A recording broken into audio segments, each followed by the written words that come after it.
Okay, so I was just going to go over the equation sheet briefly for this second exam in dynamics. And just to review, we have, this is what we call kinematics. It's where we're not looking at the force involved, we're just looking at the motion. So it's velocity, position change, and acceleration. If any of these things are a function of like time or distance, then we have to use integration. So if our acceleration is a function of time or distance, I'm going to have to use integration or take derivatives. If acceleration is constant, okay, or acceleration is 0, then I can use the constant acceleration kinematic equations, and it's just these evaluated with a constant acceleration. We get these equations, okay? Normal and tangential. So we want to remember that these equations are tangential. If I'm driving down the road in my car and I'm moving forwards down the road, my velocity, my acceleration, my position change are all moving down the road. When I end up with spinning, okay, so we're spinning, tangent is still basically that position as I'm moving down the road, and normal goes back to the center of the curve. Okay, normal goes back to the center of the curve. And when we're looking at this tangential, okay, we can look at this equation. That's really just our kinematic equations, okay? The normal acceleration is also a function of velocity, but we don't have to use the kinematic equations. We could have a function of position, and this is the long equation that if you're given a function for your curve instead of just a radius, you can evaluate that function. And then the magnitude of our acceleration is the tangential, which is what we have driving down the road. That's our acceleration if we're accelerating or we take our cruise control off. Normal, that's the acceleration that's a function of the velocity and radius. Okay, so that kind of explains those things. And then we have two ways to evaluate then a system. We can sum forces, and the sum of those forces have to equal mass times acceleration. Okay, in statics we weren't moving, so acceleration was 0. That's why we could say sum of the forces equals 0, because we didn't have motion. So if I have a box that's sitting on a table and I'm pulling it with some force P, I'm going to have normal, or I could have friction. And what I have to understand is we have the mass of the box, or a force, the weight in pounds. When I'm looking in the y direction, okay, the sum of the forces equals 0 because I'm not moving up and down. So that acceleration is 0. When I sum forces in the x direction, they will equal mass times acceleration because I have motion as I move to the right or move to the left or down a ramp or up a ramp or whatever.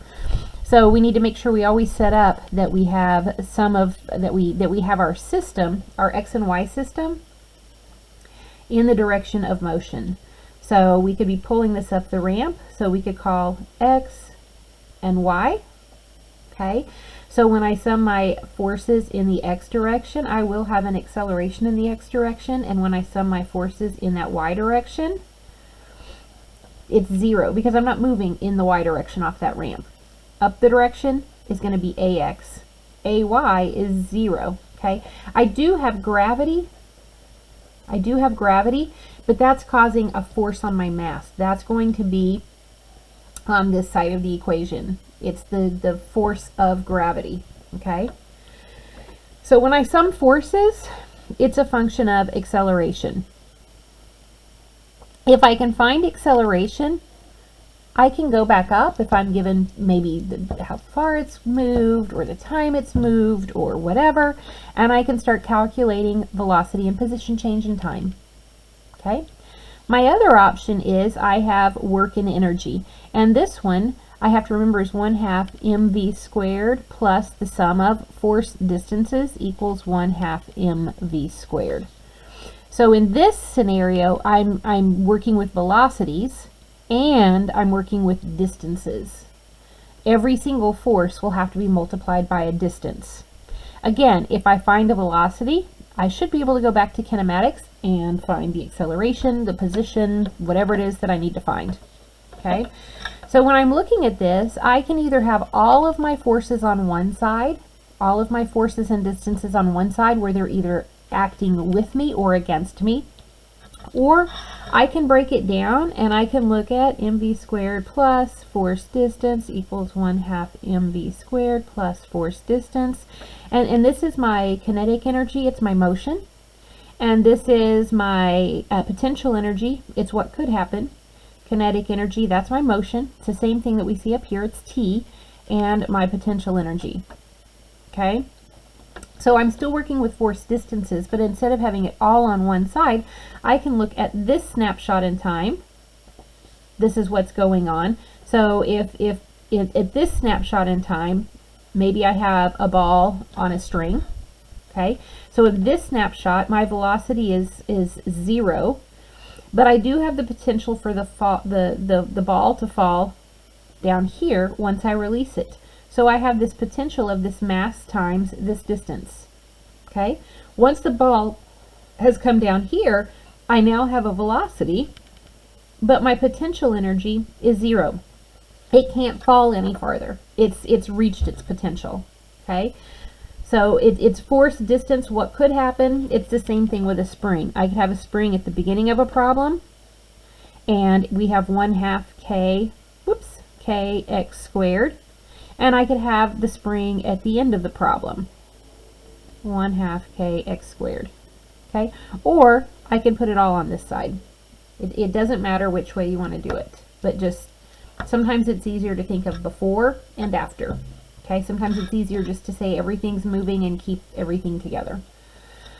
So that kind of explains what we need to keep up with is when we're looking at distances, weight is always going to be that vertical height.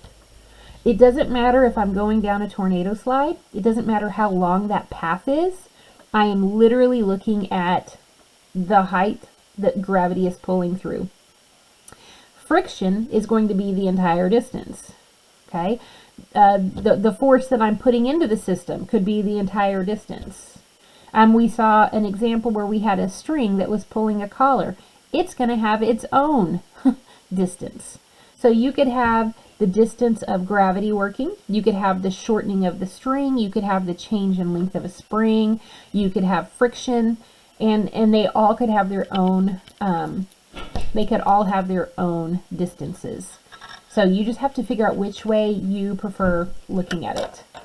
Okay, so now I'm going to go work some problems, but I just kind of wanted to make sure we understood we're here. We have two ways to solve for forces or accelerations or velocities. And then we have kinematics where we can go back and again, we can find the position change or the velocity or the acceleration or the time it takes for all of this to happen. Okay,